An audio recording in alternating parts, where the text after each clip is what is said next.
جتنی شہرت مل جائے، عزت مل جائے، مال مل جائے، چیزیں مل جائیں، دنیا میں مقبولیت مل جائے، ہر فرد، ہر شخص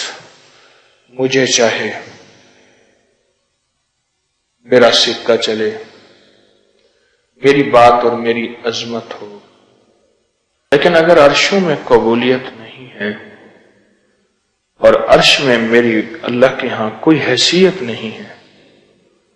میرا یہ سارا نظام بیکار ہے۔ سورۃ یاسین اس قبولیت کو بارگاہ الہ میں اور مقبول اور محبوب اور مطلوب بناتی ہے۔ سورۃ یاسین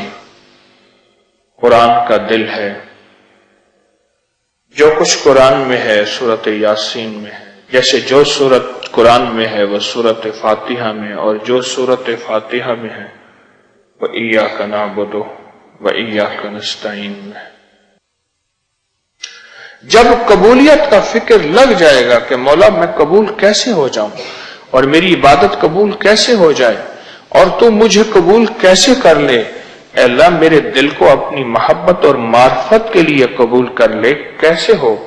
پھر قبولیت کی راہیں تلاش کرتا ہے، اور ان قبولیت کی راہوں میں سورۃ یاسین کا فجر کے بعد پڑھنا انتہائی آزمودہ، انتہائی مجرب اور انتہائی تجربہ شدہ ہے۔ ان قبولیت کی راہوں کی تلاش میں جو لگتا ہے،